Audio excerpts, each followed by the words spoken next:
Back to Los Angeles for a very special interview. Ike Batista, the Brazilian billionaire who has made his fortune in energy, is at the Milken Conference. Stephanie Ruhle is there with him. Stephanie, over to you. That is right, Deirdre. I have the privilege of sitting here with Ike Batista. Now, Ike, 10th richest man in the world. The goal is to get to #1, but let's talk about your business. Now, just last week, the president of Brazil came to see your port in northern Rio and said you're a special kind of entrepreneur, really a hero to Brazil. What kind of obligation is this for you? At the end of the day, you're a private businessman, but do you also have a moral obligation to the Brazilian people? I think one of the reasons of our success is that all our projects, they start from the beginning by sharing. See, when you develop billion-dollar projects, new businessmen developing projects should take care of the surrounding environment, because I will affect several communities.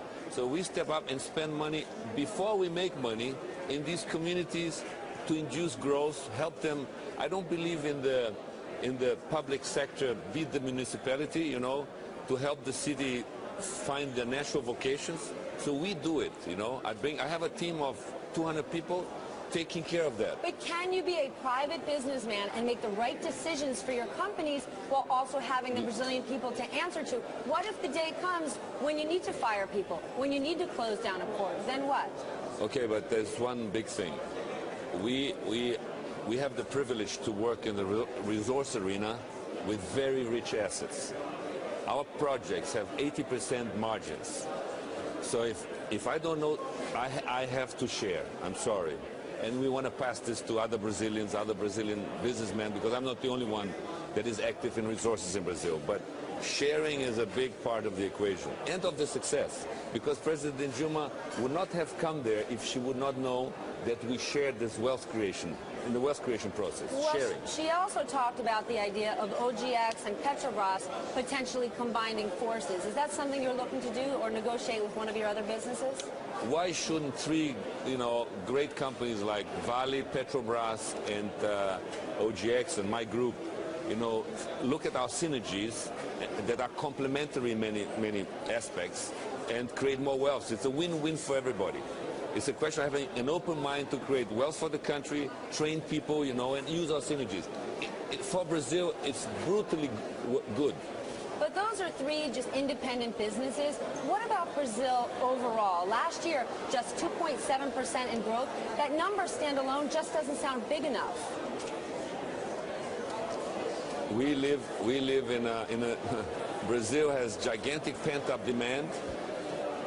When we were growing at 7.5%, we started to have inflation pressures. Government had to increase rates to control inflation. They increased the Fed rates from 9% to 12%. At the bottom line to the consumer, it meant an extra 20% interest. Think about it. Mortgages, of course you had a slowing of the economy to control inflation. So do you think relative to other countries, Brazil is in good shape as an economy? Peter, you need pent-up demand. We are not leveraged, not indebted, and people need to buy everything from housing. Only 5% of Brazil's GDP are mortgages. So mortgages in Brazil is only 5% of GDP. Think about that. It's probably one of the most unleveraged countries in the world. Banks make 25% on equity in Brazil. They hide profits. Well, could we talk about commodity companies in Brazil, specifically mining? It's getting more difficult to do their business there. Hard to get licensed. There's a shortage of supply and skilled workers. Could they lose their competitive edge to other countries like Australia right now? No, I'll give you an example. As you mentioned Australia, Brazilian iron ores have 0.2% phosphor, which is a contaminant. Australia is 1.2. The world needs Brazilian ore to blend it. So, like good whiskey, you need good blends to do good. Yes. So Brazilian iron ore is absolutely necessary for the steel mills because there's something called value in use. They need to use the right blend for the mills, the Chinese, for instance. 1.2% phosphor is very high. Brazil is 0.2. Just to give an example. So it's quality. It's not only volume, it's quality. How did you get involved in these other commodities businesses? I mean, you spent 20 years specifically in gold Why diversify yourself if you have an expertise that's not just working, but it's working in a very big way? Yeah, when I was younger, I followed gold mines like a mule because the bank. Like a mule? Like a mule, yes. A very smart mule. Yeah, smart mule, yes, not a mule. Bankers told me, Ike, you have to be a pure play, you know. Gold, maybe silver, considered as a precious metal. And what kind of bankers who were acting as advisors to you? No, back then, Bankers Trust, remember, no, they don't exist anymore. Yes. And many others. I don't need to tell the names, but many. I mean, everybody who advised my gold company. And they said you should just stay in gold and maybe in silver? Yes, and my board too. So, you know, I was there, okay. Probably they're right. Before I looked at the banks, as that they were on the top of the food chain, you know, and they were dictating the rules. So I said I better follow them because I need a lot of resources for South America, money, to fund my operations. So I depended a lot on them. Today is the opposite. I mean, we show how we want to do it. So are banks providing any sort of funding, or have you gotten so big you don't need anybody's funding? You are the funding source. Yeah, no, we are partially the funding source, and we're quoted by all the banks because our projects, we invest in $50 billion in the by 2020, and with 80% margin businesses. And we have found $1.5 trillion in assets. $1.5 trillion in assets, oil, gas, iron ore, gold, coal. So here with Ike Batista at the Milken Conference. Now, Ike, we know you sold just over 5% of a stake in EBX to Mubadala, and you have another $1 billion stake to go. You've recently been in Qatar. We would love to know who exactly are you selling to and when? I wanted to meet the Emir of Qatar. So that's the only reason you went? Well, it's a nice man. Who could you be selling the stake to? And why do you want to sell? No, we just wanted to have maybe an extra stamp by investors because, you know, the market is funny. Sometimes they demand, we like to have the structure audited.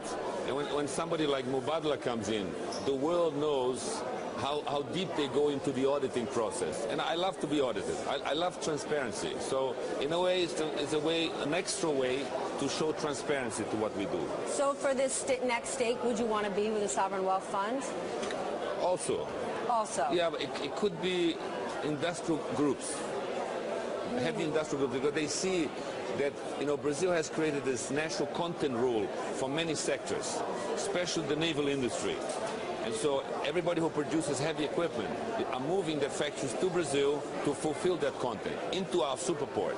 Now, do you also want to do this, though, because it monetizes the investment for you? Many of your companies are still developing, and we know you've said 2015 you would like to be the world's richest man, and right now you're a good bit behind Carlos Slim. By selling stakes like this, does this help you build your cash pile and get you closer to that #1 position? Part of it, absolutely. But see, as I said before, you know, with $1.5 trillion in underlying assets, with 80% margin, just give me the time. Let me work, please. And do you still think 2015 you could be the world's richest man? I don't think if it's 2016 it'd be very bad. So.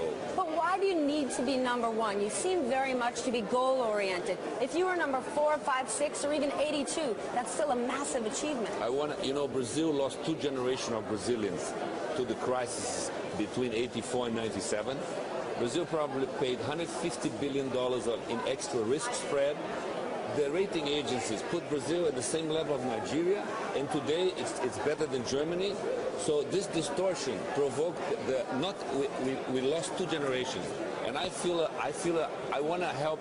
I want to spend money with hospitals, with the universities, in a big way. But you could do that if you were number 10 or 11. Why is it you have these goals? When did you start? If I said, Ike, when you were 10 years old, did you have a goal? Was there something you said, I need to be, I need to achieve? Yes, see, I suffered a very heavy asthma. Asthma? Asthma, yes. And I couldn't breathe. And so my mother threw me into a cold swimming pool. And so I cured my asthma through discipline. And I saw that you can achieve things by performing, and this is part of my DNA. Has become part of my DNA. And that's when it started for you? Yes, I think it's one of the roots. And then when I was 18, or between my 12th and my 18th birthday, I had this quest for independence, financial independence. like most human beings in the world, no? Now, when you compare the way you do your business and how outspoken you are to other people in your position, you're very public. I mean, you've taken to Twitter, you tweet all the time, you have almost 1 million followers. Why would you be so outspoken? Isn't it a risk of a man of your wealth and stature to put themselves out there so much?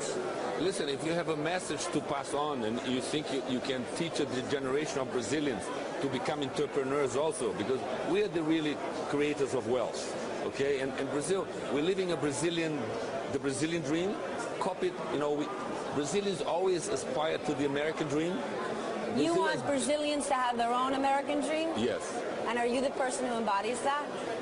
Yes, in a way. Now, you say on Twitter that you encourage people to send their resumes, to give ideas. Do you actually hire people through Twitter? Absolutely. Yeah? Yes. Where we got the resume. I have in our human resource department 250,000 CVs. That you got off of Twitter? No, not all from Twitter, but because of what we represent in Brazil, of what the companies are doing. Because what we are doing is transformational, is efficiency to the maximum, state-of-the-art concepts. So people like it in all these different areas. Now, we also learned from Twitter you recently met with Warren Buffett and Tim Cook of Apple. What do we make of these meetings? I think Warren Buffett is a man that, I really enjoyed meeting him. We drank Coca-Cola, a liter and a half of Coca-Cola for whatever, the 2 hours. Not diet, huh? Not diet, pure. So Warren Buffett delivers Coca-Cola. What does Ike Batista deliver to Warren Buffett?